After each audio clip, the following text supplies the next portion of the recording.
ಕರ್ನಾಟಕದಲ್ಲಿ ಗೃಹಲಕ್ಷ್ಮಿ ಯೋಜನೆ ಬಗ್ಗೆ ಟೀಕೆ ಮಾಡ್ತಾರೆ ಬಿಜೆಪಿ ಅವರು. ಹರಿಯಾಣದಲ್ಲಿ 2100 ರೂಪಾಯಿ ಕೊಡ್ತೀನಿ ಅಂತ ಹೇಳಿ ಘೋಷಣೆ ಮಾಡಿದ್ದಾರೆ.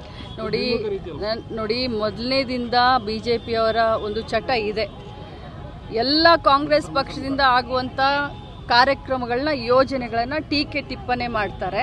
ಆಮೇಲೆ ಅದೇ ಯೋಜನೆಗಳು ಸರಿ ಇದಾವೆ ಅಂತ ಅನುಷ್ಠಾನ ಮಾಡಲಿಕ್ಕೆ ನಮ್ಮದು ಕಾಪಿ ರೈಟ್ ತೊಗೊಂಡಿದಂಗೆ ಮಾಡ್ತಾರೆ ಬಿಜೆಪಿಯವರು. ಕಾಂಗ್ರೆಸ್ ಪಕ್ಷದ ಕಾಪಿ ರೈಟನ್ನು ತೊಗೊಂಡಂಗೆ ಬಿಜೆಪಿಯವರು ಆ್ಯಕ್ಟ್ ಮಾಡ್ತಾ ಇದ್ದಾರೆ.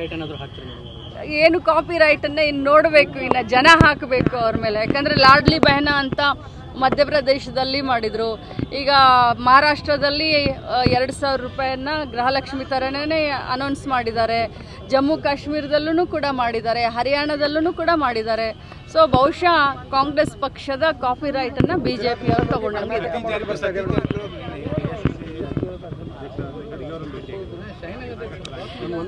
ಇದರಲ್ಲಿ ಏನು ವಿಶೇಷತೆ ಇಲ್ಲ. ನಾನು ಕೂಡ ಮೊನ್ನೆ ಹೋಗಿದ್ದೆ, ಹೋದ ತಿಂಗಳು ಹೋದಾಗ AICC ಅಧ್ಯಕ್ಷರನ್ನ ಭೇಟಿಯಾದೆ. ನಮ್ಮ ನಾಯಕರು, ಸರ್ವೋಚ್ಚ ನಾಯಕರು, ನಮ್ಮ ಪಕ್ಷದ ಅಧ್ಯಕ್ಷರು, ನಾವು ಡೆಲ್ಲಿಗೆ ನಮ್ಮ ಇಲಾಖೆಯ ಕೆಲಸಕ್ಕೆ ಹೋದಾಗ ಅವ್ರನ್ನ ಭೇಟಿಯಾಗುವಂಥದ್ದು ಒಂದು ಸಹಜ ಪ್ರಕ್ರಿಯೆ. ಕರ್ನಾಟಕ ಮಾಡೆಲ್ ಗುಜರಾತ್ ಮಾಡೆಲ್ ಅನ್ನ ಹಿಂದಿಕ್ಕಿ ಮುಂದೆ ಹೋಗ್ತಾ ಇದೆ ಅಂತ ಬಹಳ ಹೆಮ್ಮೆಯಿಂದ ಹೇಳ್ತೀನಿ.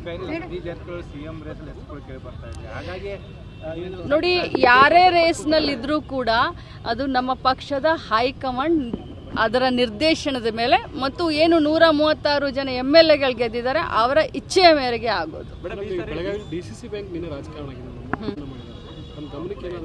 ನೋಡಿ, ಅದು ನನಗೆ ಗಮನಕ್ಕೆ ಇಲ್ಲ. ಗಮನಕ್ಕೆ ಇಲ್ಲದಿರುವಂಥ ವಿಚಾರವನ್ನು ಮಾತನಾಡೋದು ನೋಡೋಣ. ಇನ್ನು ಟೈಮ್ ಬರಲಿ, ಕರೆಕ್ಟ್ ಟೈಮ್ಗೆ ನಾನು ಹೇಳ್ತೀನಿ.